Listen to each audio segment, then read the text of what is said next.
BNP Paribas, partenaire des plus belles histoires de Roland-Garros, aux côtés des ramasseurs de balles depuis plus de 50 ans.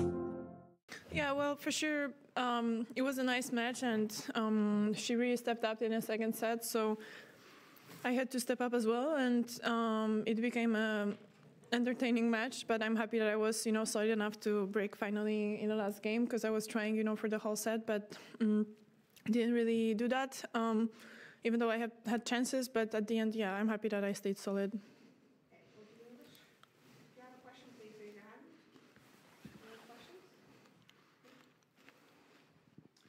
Congratulations, Iga.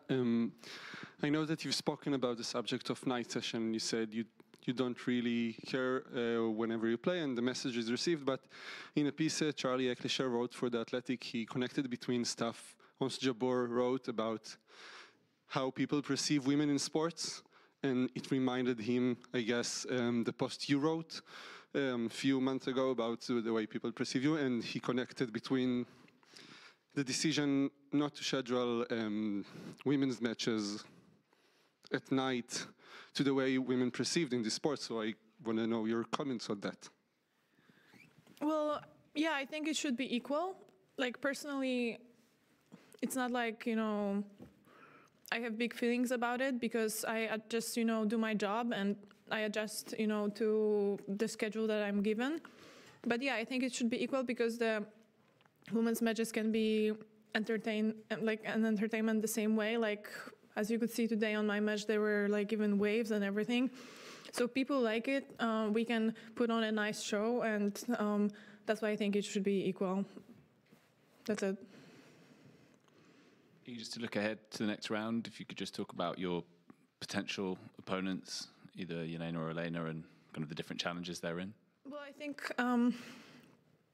Elena is winning, so yeah, we'll see obviously who's going to win, but for sure both of them are great players, and we've been playing for many years, a lot of matches, so we know our games, and yeah, both matches are going to be a challenge, but let's see who wins. Do you have a preference? No.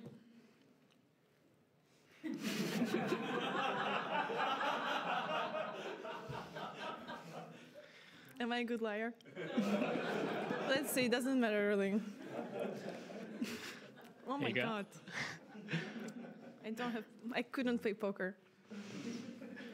I'll leave that one. Iga, we've heard a few players talk about like burnout this week, and it's something you've spoke about in the past. I just wonder, how do you keep tennis like fun each match? How do you sort of keep it like fresh and new each time?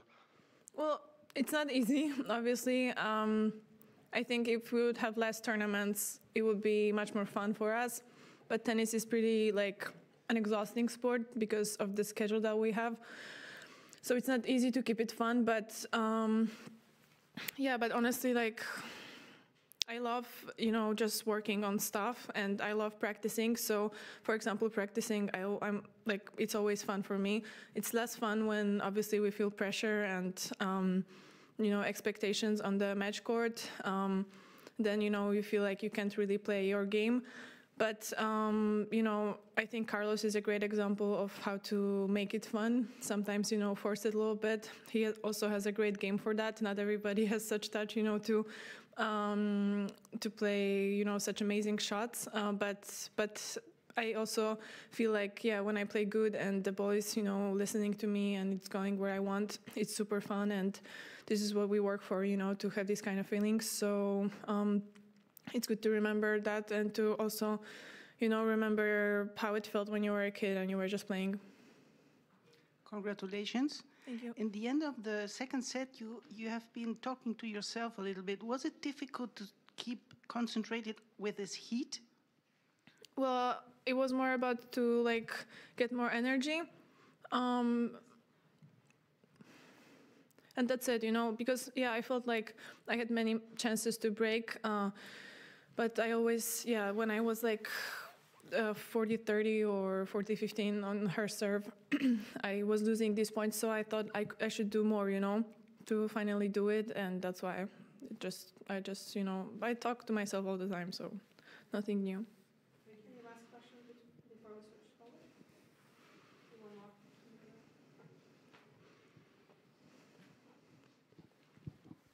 You just wondered today, with it being so much hotter, just on the different conditions, how it felt, how your forehand felt, how it played out. Well, also I had a different court and different opponent because I felt like she was spinning more than Emma, for example. So it's hard to compare, but for sure, like, yeah, the balls were dead faster. I think spinning was much more important to control the ball, and yeah, in the air for sure it was flying faster. Even our serves, like, I think we both serve faster than we usually do, so it was different a little bit. Did you make any adjustments kind of because of that? Well, with the strings for sure, yeah.